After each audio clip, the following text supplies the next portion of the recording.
What's up, folks? I'm Chris, your UFL writer here at Occupy Fantasy, here with a look at Week 9 of the United Football League season. Just 2 regular season weeks to go. Playoff field is already set. We have the conference championship matchups in June set between Birmingham and Michigan in the USFL conference and DC and St. Louis in the XFL conference. But we still have 2 weeks of games to go through here, and there are still some contests that we have to go through. So there are opportunities for us to discuss here. And while the drama over the rest of the regular season is somewhat concluded, we are still watching some players here try to earn their way back to the field in the National Football League. So let's go through the top options. And we've finally actually seen offense start to click a lot more here in the second half of the season. Makes a ton of sense to me. We've kind of seen this throughout the history of spring football here. The first half of the season is a little rough because there's no preseason, there's no extended training camp for these offenses. So it takes them 3 or 4 weeks to hit their stride. And the last few weeks of football have been a lot more higher scoring here in the UFL than at the beginning of the season. And that's reflected in the totals that we have in the betting markets here. Sunday afternoon, the final game of the slate between the DC Defenders and the Houston Roughnecks actually has the highest total of the week at 45.5 points. And despite Houston being already eliminated this season, they actually have been one of the more interesting passing offenses to look at. And they actually feature a wide receiver who has the strongest weighted opportunity role in the league in Justin Hall, who's on the screen here. Very low average depth of target receiver, but he sees well over 30% of team targets from Jalon McClendon here in the Houston Roughnecks offense. So even though he is $9,700 and one of the most expensive plays on the board, I think he gives you the highest floor ceiling combination in a game here, an inter-conference game here against the DC Defenders, where Houston should be trailing and therefore be pushing the ball a little bit more through the air. So I like Justin Hall the most on this slate. He is my favorite play given all of that. Usually I do like to go through the biggest favorites on the slate to talk about running backs that are set up for the best success based off of anticipated game scripts. And so this week we are looking at the running back that we started the season with, Jacob Sailors with the St. Louis Battlehawks in the first game of the weekend on Friday night. St. Louis is favored by 6.5 points against the San Antonio Brahmas, who are also eliminated from the postseason here. And they have been one of the worst rush defenses in the league, especially here. The thing that has been a huge hit to Jacob Sailor's production here in the second half of the season has been Max Duggan under center at quarterback for the Battlehawks, because Duggan is running the ball a ton. He has had no less than 10 rush attempts in this offense since he took over as the starting quarterback in week 4 due to an injury to Manny Wilkins. And we have seen a lot of the rushing touchdowns go to Max Duggan as well. But we've now seen Sailor's price come back down to be a very, very reasonable $9,500. And we still see double-digit carries, a healthy amount of targets, 2+ targets in the last few weeks. Really good spot here for Sailors here against the San Antonio Brahmas, and you do have to pay up a little bit for it. But now that the other running backs that we're about to discuss have seen their salaries creep up a little bit, the decision to play Sailors isn't as crazy as it was over the last couple of weeks, where you were basically paying 2-to-1 on a point per dollar basis to get him into your lineup. Great matchup here for Sailors. Have no problem playing him in a positive anticipated game script, but there are still a couple of other plays I think might be slightly more interesting, and we'll talk about those here in a minute. Next biggest favorite, the Arlington Renegades. Another disappointing end to a season for Arlington, who actually grades out as one of the 4 best teams in this league. If you look at some of the advanced data from places like Pro Football Focus, they just haven't been able to close the things out late in games. They've come out on the wrong side of some of these decisions, but I still think they want to play really strong football to close out the season. And good spot for Day Hunter. Arlington is favored by 4.5 points here on the road against the Memphis Showboats, and the Showboats have been the worst rush defense in the UFL this season. Hunter had a bell cow workload in the immediate aftermath of Kalen Balage's season-ending injury at the beginning of this month. However, Arlington went out and signed Tony Jones Jr., previously of the National Football League from a couple of different teams, most notably the New Orleans Saints. And Jones, in his first game action last week, came in and had 6 carries and played a little bit more than I think we expected. So we saw Day Hunter's rush volume drop from 18 carries to 10 carries in a neutral game script against the DC Defenders. But the thing about Day Hunter that is really, really enticing with Luis Perez under center is that target volume. We've seen 5+ targets in the last 3 games. So a really healthy weighted opportunity roll, assuming Arlington is going to still go with Luis Perez. I think Day Hunter will be attractive because we don't see a lot of running from Luis Perez. If Bob Stoops and the Renegades decide to take a look at some of their quarterbacks further down the depth chart, like Holton Ahlers, then maybe that would actually be a little bit of a hit to Hunter here because they bring in somebody like Ahlers who's a little bit more rushing pedigree. Then I think that reduces the opportunities that are in play for Day Hunter.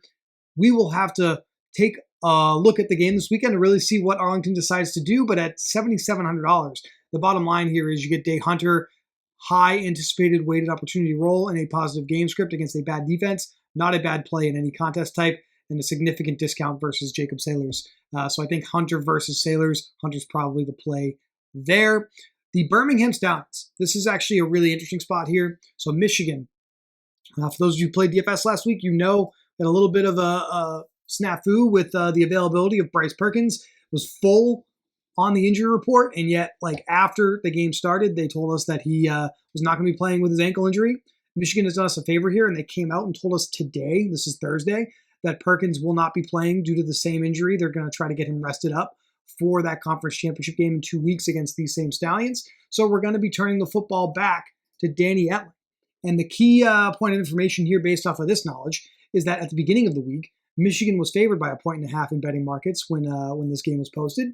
At this time, that line has moved 2 points, and we have Birmingham favored by 0.5 point here on DraftKings. So I do think you see the market leaning towards the Stallions having the edge without Bryce Perkins available. And that means we might, at the running back position, be looking at the dual-headed monster of Ricky Person Jr. and CJ Marable.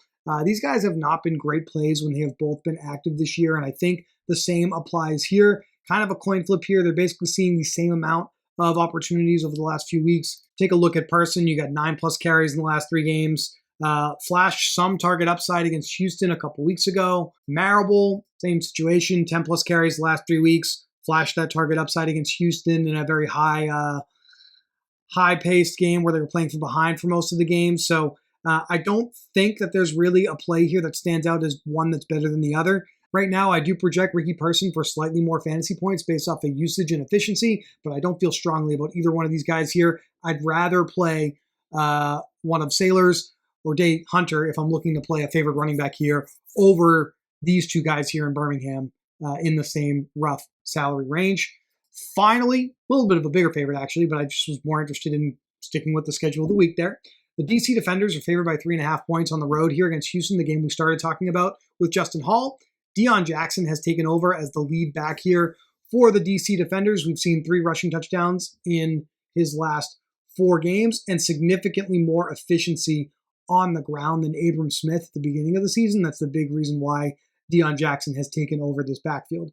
Houston, also a very good matchup for running backs here and probably a great high-risk play here with Deion Jackson because I don't see the field getting to him versus some of the guys I've already talked about in favored game scripts. Quick rundown of underdog running backs. On the Houston side, Zaquandre White has been extremely efficient. We see 7+ yards per carry over the last couple of weeks. For White, I think he's the best of the Houston running backs to play in high-risk contests. On the Michigan side, there are only 2 guys that are playable here. Toa, double-digit carries every single week. Not a ton of target upside. Birmingham is a really, really good rush defense, so I don't think I'd be deploying Tawa here in low-risk contests, but could be an interesting pivot off of Michigan wide receivers. With Memphis, Deneric Prince has been extremely underwhelming all season long, and whenever he's popular, he doesn't perform. Just 5.5 points last week, despite being like 40% plus owned in all contest types. Now, as a bigger underdog against Arlington, I don't think the field is going to go back to him, but he is just $6,600 and should see more playing time than Jalen Jackson. Jalen Jackson did outproduce Prince last week in less playing time against San Antonio, but I still don't think that that's really a smart play here against Arlington because we're going up against a better defense now than we were last week with the Brahmas for Memphis. Probably the best underdog running back to consider, Jashaun Corbin with San Antonio. Just incredible usage over the last couple of weeks. It's gone over the 100-yard bonus the last couple of weeks. And yeah, this does obviously set up to be a little bit of box score result chasing as a result. 24.1 points in week 7, points in week 8. Don't think that pattern continues. I would bet against 44.1 points here in week 9, but it's hard to argue with double-digit carries, a healthy floor of 3 targets as a starter here over the last 4 weeks of the season for Jashaun Corbin, and probably just the main weapon for them to lean on. We'll see what happens with Kellen Mond versus Kevin Hogan this week, who's going to be out with an injury, but Corbin at just $7,600, priced right in the same range as Day Hunter and those Birmingham running backs, I think is probably the next best play. In fact, I actually have him graded out as the highest projected play based off his efficiency this season. Been extremely efficient on the ground over the last couple of weeks, especially for San Antonio here. The Battlehawks are the best defense in the UFL. That is the only risk to playing Corbin, so I think he's more high risk than low risk here, but a great tournament play at his usage, so you probably want to consider him heavily here. And playing him against the Battlehawks defense might be something that's a little bit unique this week as well. Let's talk some quarterbacks. No Bryce Perkins this week, so that means we get a Michigan starter in Danny Etling at just $9,500. He's going to be my third favorite play this week. My favorite play is actually going to be J'Mar Smith, who looked pretty good in his first start in 2 years for the Stallions last week. 3 touchdown passes on 27 dropbacks, and he had 10 rush attempts. That's a really, really nice formula for success in fantasy football. But we get a similar performance from J'Mar Smith here as he tries to find his footing and get used to being back under center in Skip Holtz's offense. I know things are sewn up here for Birmingham, but I don't think they're looking at it that way. I think they're trying to play good, strong football going into the playoff weeks here because they've just had a ton of inconsistency week in and week out with injuries. So it's really important for them to get J'Mar Smith up to speed and playing well if he's going to be the guy that they're riding to try to return to the UFL championship here this year. So I would expect Smith and all the starters to have a tremendous amount of upside against Michigan this week in a game that I think Birmingham really wants to win. In the 4-year history of modern spring football across the USFL and now the UFL, the Birmingham Stallions are undefeated against the Michigan Panthers, and I think they're a little proud of that as well. They're looking to maintain that streak here. So J'Mar Smith, $9,300 is my favorite play at the quarterback position this week.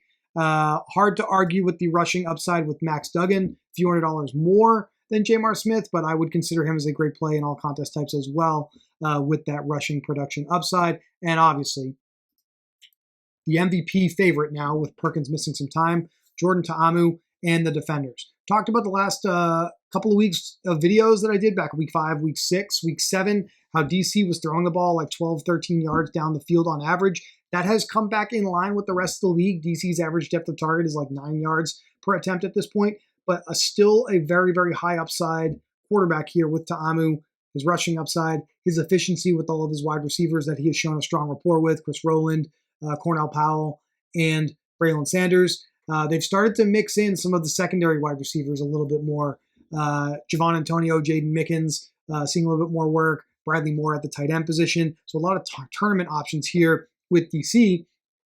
The most interesting opportunity for tournaments, in my opinion, on this slate is going to be with Jalon McClendon and the Houston Roughnecks as underdogs here against DC in the highest total game of the slate. McClendon went over 300 yards, 2 touchdowns, has had rushing upside all season long here for Houston. Hasn't necessarily been efficient, but could break out of that here very, very easily with the opportunity against DC. We have a chance to get McClendon, Justin Hall, the safest wide receiver play in the entire UFL. And then when we look at the injury report this week for Houston, let's look at their receivers. Lawrence Keys did not practice beginning of the week on Wednesday afternoon. Kiki Chisholm, another DNP as well. Both these guys kind of trending towards missing the game. When we look at usage from week 8, it was Hall, and then it was Emmanuel Butler, who's just $5,000 here, and Cyril Grayson, who's $3,500 here, who actually played more reps than each of Chisholm and Keys last week. We look at Houston's routes run last week. Justin Hall ran 42 routes. Butler ran 36 routes. And Cyril Grayson ran 32 routes in this offense, more than Chisholm and Keys, who are also projected potentially to miss this game here. So Justin Hall is your primary slot receiver, has very, very low average depth of target, around like 6-7 yards. So that's why his reception, like yards per reception average is super low this year. So that means each of these cheaper options, Grayson, probably my favorite, with the NFL experience he's had in the past with the Tampa Bay Buccaneers especially, and Emmanuel Butler at $5,000. They have high average depths of target. They're seeing deeper targets. Butler's ADOT last week was 14 yards on his 5 targets. Grayson's ADOT was 17 yards on his 6 targets. So both of these guys give us an opportunity to potentially double stack, maybe even triple stack McClendon at an extremely cheap price. Like this Houston double stack I have here in my lineup right now leaves me with $7,800 to finish up a lineup. And knowing what we know about this slate, we could just kind of play it safe from here. We could go with Sailors at $9,500. We have $6,850 per player remaining. We could just kind of play it safe at the running back position. We could get Day Hunter and that high weighted opportunity roll against the worst rush defense in the league, and then find another wide receiver at $6,000 or less, which those plays definitely exist here in this range. I feel pretty good about how this is setting up here this week for tournaments. With things being sewn up, I wouldn't really trust usage with some of these teams that are already in the postseason. They may give guys opportunities because, after all, this is a league of opportunity. These are guys that are trying to put some things on tape and earn their way back to the NFL. So some of these teams may take advantage of that opportunity to look at some guys further down the depth chart. But unlike the NFL, there's not as many bench options at wide receiver, at running back, as there are in the NFL on game day. This is a very, very thin roster. You see like 4 or 5 active wide receivers on game day, just like 2, maybe 3 running backs in most cases. So whoever's active and up and listed as the starters on the depth chart, probably seeing the majority of the opportunities in general this week. So that's kind of do it for me, guys. I'm looking forward to week 9 of the UFL season here, closing things out strong. Be back next week to talk to you about week 10. And then, of course, after that, we'll take a look at the UFL playoffs. Good luck this week, and we'll be back next week to talk to you about the finale of the UFL regular season.